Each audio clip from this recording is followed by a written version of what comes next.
Au nom du Père et du Fils et du Saint-Esprit. Amen.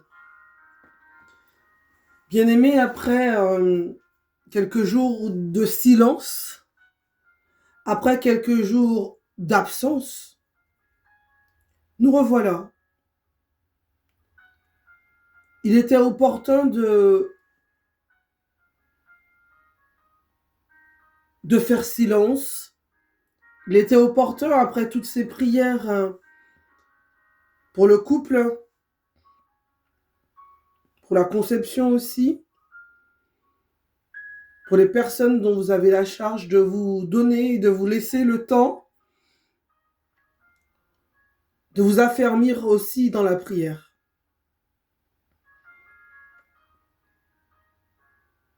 Nous sommes entrés dans une nouvelle semaine, la deuxième semaine du temps de carême, et nous allons prier d'une façon spéciale cette semaine pour les enfants. Alors là, vous avez décidé de vous proposer avec certaines images illustres de la vie, de la foi chrétienne, des enfants qui ont marqué l'histoire de l'Église. Aujourd'hui, Sainte Bernadette Soubirous. Sainte Bernadette était la fille aînée d'une famille de meuniers que l'arrivée des moulins à vapeur jettera dans une extrême pauvreté. Bernadette Soubirous est accueillie en janvier 1858 à l'hospice de Lourdes, dirigé par les Sœurs de la Charité de Nevers pour y apprendre à lire et à écrire afin de préparer sa première communion. En février 58, alors qu'elle ramassait du bois avec deux autres petites filles, la Vierge Marie lui apparaît au creux du rocher de Massabielle, près de Lourdes. 18 apparitions auront ainsi lieu entre février et juillet 1858. Chargée de transmettre le message de la Vierge Marie et non de le faire croire, Bernadette résistera aux accusations multiples de ses contemporains. En juillet 1866, voulant réaliser son désir de vie religieuse, elle entre chez les Sœurs de la Charité de Nevers à Saint-Gildas, maison mère de la congrégation. Elle y mène une vie humble et cachée. Bien que de plus en plus de malades,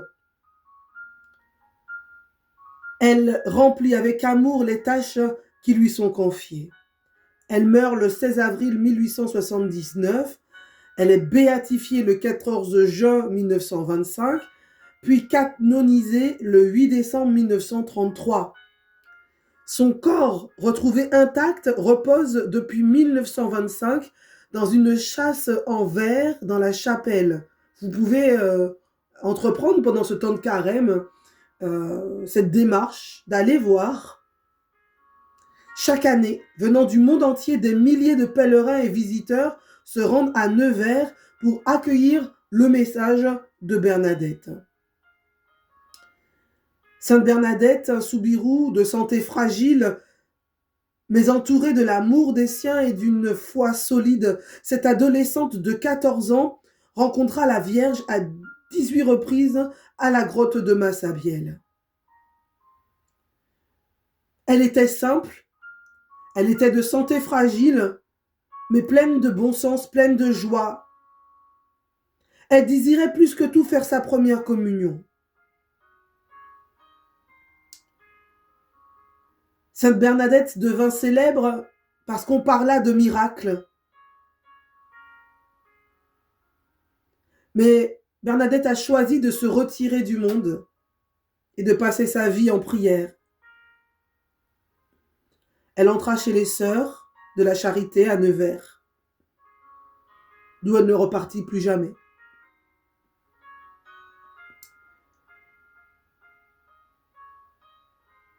Née à Lourdes d'une famille très pauvre, elle ressentit toute jeune fille la présence de la Vierge Marie Immaculée dans la grotte de Massabielle et par la suite, ayant pris l'habit de religieuse, elle mena à Nevers, comme je vous l'ai dit, une vie humble et cachée. Cette semaine, nous allons prier pour les enfants. Là, nous avons l'exemple de Sainte Bernadette. Il y en a tant d'autres. Nous allons prier pour vos enfants. Nous allons prier pour vos petits-enfants. Nous allons prier pour les enfants de votre voisinage. Nous allons prier pour vos neveux, vos nièces. Vous qui êtes peut-être parrain ou marraine. Nous allons prier pour vos filleuls. Nous allons prier avec vous. Laissez venir à moi. Laissez venir à moi les petits-enfants, nous dit Jésus. Alors notre prière ce matin ne pourra que se tourner, et tout au long de cette semaine, elle ne pourra que se tourner pour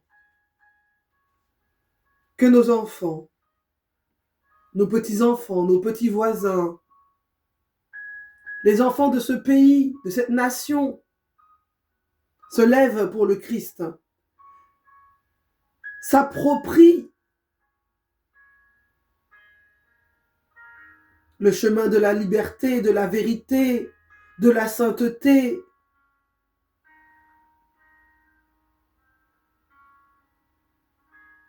Si nous nous référons à la parole de Dieu,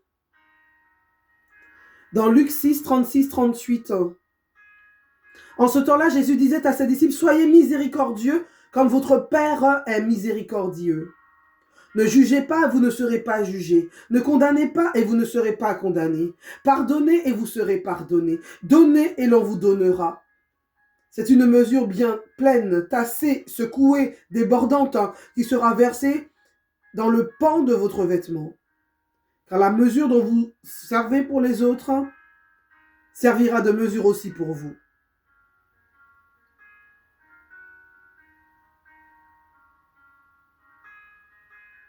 Alors ce matin, nous n'allons pas nous arrêter sur le chemin du don. Nous allons aller jusqu'au bout de toute chose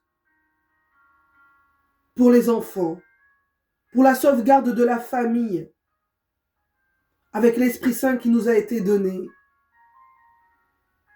Allons jusqu'au bout, frères et sœurs. N'écartons pas les enfants des choses de Dieu. Seigneur Jésus, viens guérir nos âmes. Viens guérir nos raisonnements de grandes personnes. Et apprends-nous à vivre simplement comme des enfants. Garde-nous de tout péché. Préserve-nous de tout mal. Donne-nous un cœur vrai, sincère.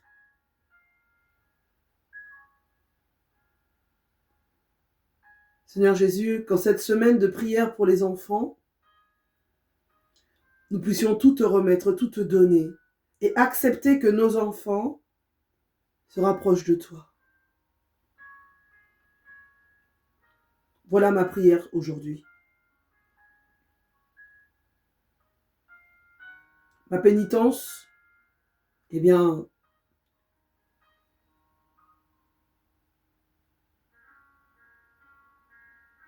je pourrais tout particulièrement avoir un regard bienveillant sur et pour les enfants qui sont tellement agités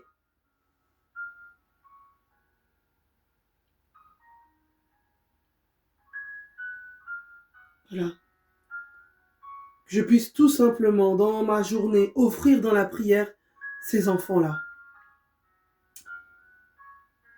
Aujourd'hui, dans mon aumône, je pourrais faire patience, plus de patience envers un enfant qui peut-être reste agité. Je pourrais être plus attentif. S'il n'y a pas d'enfant dans ton entourage, peut-être qu'il y a une personne qui est soit agitée, qui t'ennuie, Eh bien, demande au Seigneur ce matin la grâce d'aimer jusqu'au bout, en faisant preuve de patience. Et oui, ce temps du carême nous impose une discipline, mais pour que nous puissions aller plus loin avec le Christ. Lui qui n'hésita pas à mourir pour nous sur la croix. Samedi dernier, avec les enfants du catéchisme, c'était tellement beau. Nous avons traité la question, nous avons abordé la question de la passion de Jésus. Certains des enfants qui étaient les plus agités, on va dire, ils ont partagé des choses, des élans du cœur, des expressions. Personnellement, ils m'ont marqué, ils m'ont touché. Alors nous, les grandes personnes, ayons à cœur d'avoir aussi un cœur d'enfant, un regard d'enfant sur cette passion du Christ, sur cette mort, cette souffrance du Christ. Et ils m'ont dit à la fin, mais il n'est pas mort Jésus, il est ressuscité. Amen.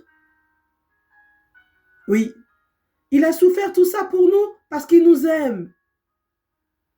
Je bénis le Seigneur pour ses enfants. Je bénis le Seigneur pour vous aussi, car rien n'est perdu.